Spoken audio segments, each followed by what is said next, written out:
Mawdryn and Riffraff, separated at birth? Welcome to the Time Treadmill. I'm Ron, and these are my sweaty thoughts about Doctor Who.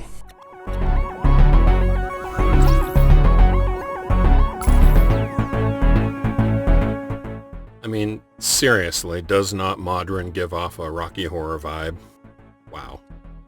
So much to like about Mawdryn Undead, but first I'm going to start with the one thing I really dislike, and that's the incidental music. It's done by Paddy Kingsland, who has done quite a few others, and has been scoring the show for several years now, really since Tom Baker's final season. But for some reason the score for this is all over the map. Instead of being the Doctor Who-ish sci-fi vibe, it whipsaws almost randomly between kind of a comedic sitcom sort of sound, a Dario Argento goblin kind of thing, which, don't get me wrong, sounds awesome, it just doesn't fit. And then the more traditional Doctor Who-ish kind of score. And it just, every time it moves into a different genre, it pulls me out of the story and doesn't fit within the fabric. It's all very strange.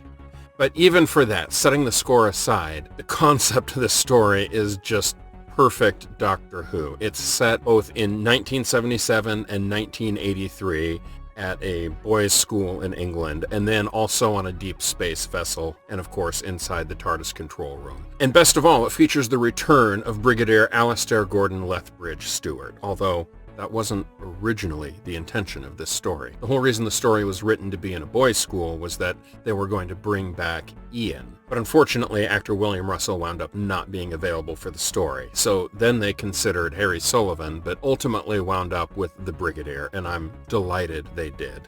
I am much happier to see him than any other character. And not only do we get the Brigadier, but we get two Brigadiers. We get a 1977 Brigadier and a 1983 Brigadier. And it's sort of an attempt to solve the unit dating controversy, but winds up only muddling it more, but I don't even care. You have Tegan and Nyssa interacting with the younger version of the Brigadier, and the Doctor interacting with the older, who has, for some reason, forgotten not only the Doctor and the TARDIS, but Sarah Jane Smith, Joe Grant. He's had some kind of mental block thrown up around everything. And of course, that will be explained by the end of the story. But it's that kind of timey-wimey, wibbly-wobbly writing that lends itself so well to Doctor Who.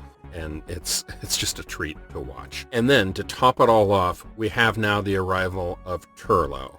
Turlough is unique among all Doctor Who companions as being the only companion who was also actively a villain in the show, at least for some period of time. He is under the influence of the Black Guardian and under instructions to kill the Doctor. Mawdryn Undead marks the beginning of the Black Guardian trilogy. This and the following two stories all surround that struggle between Turlough and the Black Guardian and the potential death of the Doctor. And it's great to have a companion on board whose motives are questionable at best. I love Mark Strickson in the role of Turlough. He's a great character. And I love that they introduce him and make it clear from the get-go that he's an alien stranded on Earth without spending any time whatsoever explaining how he was stranded, why he was stranded, or what's going on. And eventually we'll get that backstory in Planet of Fire. It's just great to have that mystery of this character thrown in who gets to have this fantastic arc over the course of several stories and really shake up the status quo.